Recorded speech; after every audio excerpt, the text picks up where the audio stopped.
Hello, ഞാനിന്ന് ഉണ്ടാക്കാൻ പോകുന്ന ഐറ്റം പഴംപൊരിയാണ്. ഇതിൻ്റെ പ്രത്യേകത എന്ന് വെച്ചാൽ ഇതിൽ മൈദ നമ്മൾ ചേർക്കുന്നില്ല. മൈദ ചേർക്കാത്ത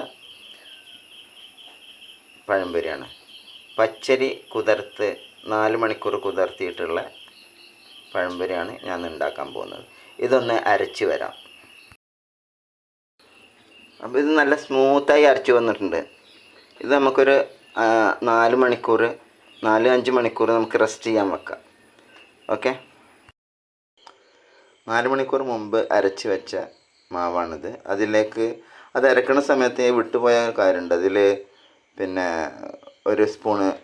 ഒരു ടേബിൾ സ്പൂണ് ഉഴുന്ന് ചേർത്തിട്ടുണ്ട്, കൂടാതെ സ്വല്പം മഞ്ഞൾപ്പൊടിയും. ഇപ്പോൾ അതിൽ ഞാനൊരു കോഴിമുട്ട, സ്വല്പം എള്ള്, ഒരു സ്പൂൺ എള്ളുണ്ടാവും, അത് ചേർത്തിട്ടുണ്ട്. ഇനി അത് നന്നായി മിക്സ് ചെയ്ത് നമ്മൾക്ക് പഴം പൊരിക്കാനുള്ള ഇത് ചെയ്യാം. ഇതിൽ നന്നായി മിക്സ് ചെയ്യണം. മിക്സ് ചെയ്ത് നമുക്കത് പഴം പൊരിക്കാനുള്ള പാകത്തിലാക്കാം. ഈ കട്ടിയിലായിരിക്കണം ഇത് ഉണ്ടാകുക. ഇത്ര കട്ടിയിലാണ് നമ്മളിത് ചെയ്യണത്. അങ്ങനെ ഈ രൂപം ഇതായിരിക്കും ഇതിൻ്റെ സ്ട്രക്ചർ. ഓക്കെ, നമ്മളിതിൽക്കൊരു 4 പഴം എടുത്തിട്ടുണ്ട്. അതിൽ ഒരു പഴം ഞാൻ കട്ട് ചെയ്ത് 3 എണ്ണം ബാക്കിയത്. ആ കട്ട് ചെയ്ത പഴം ഈ രൂപത്തിലാണ് ഞാൻ കട്ട് ചെയ്തിരിക്കുന്നത്. ഓക്കെ, ഇനി നമുക്കിത് ഫ്രൈ ചെയ്യാം. ഇങ്ങനെ മുക്കിയിട്ടാണ് ഇതിൽ കിട്ടുന്നത്. മാവിൽ ഇങ്ങനെ മുക്കിയിട്ട് ഇട്ടിട്ട് ചെയ്യുന്നത്. ഓക്കെ, ഇതിൻ്റെ ഒരു സ്റ്റെപ്പ് നമ്മൾ വാങ്ങിയെടുത്തു.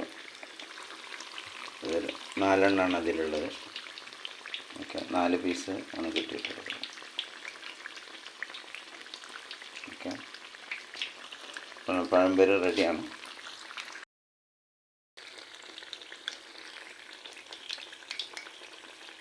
അപ്പോൾ ഇതാ പഴംപൊരി ഇവിടെ റെഡി ആയിക്കൊണ്ടിരിക്കുകയാണ്. നമ്മളത് മാവിൽ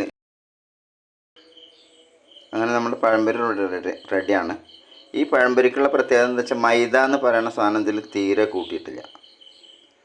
കുട്ടികൾക്കൊക്കെ വയറിന് മൈദ ചെന്നിട്ട് കഴിഞ്ഞാൽ വയറുവേദന അങ്ങനെയുള്ള പല അസുഖങ്ങളും ഉണ്ടാവും എന്നുള്ള കുറേ കംപ്ലൈൻ്റ് ഉണ്ട്. ചിലർക്കൊന്നും മൈദ പറ്റണില്ല, കഴിച്ചാൽ കംപ്ലൈൻറ്റുകൾ വരുന്നുണ്ട്. അപ്പോൾ അങ്ങനത്തെവർക്ക് ധൈര്യപൂർവ്വം കഴിക്കാൻ പറ്റുന്ന പഴംപൊരിയാണിത്.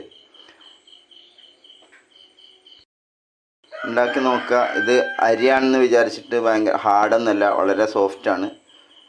നമ്മൾ കുറച്ച് നേരം റെസ്റ്റ് ചെയ്യാൻ വെച്ചാൽ മതി.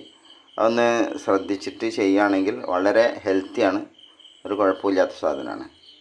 എല്ലാവരും ഒന്ന് ഉണ്ടാക്കി നോക്കുക. ഇഷ്ടപ്പെട്ടാൽ ലൈക്ക് ചെയ്യുക, സബ്സ്ക്രൈബ് ചെയ്യുക. ഓക്കെ.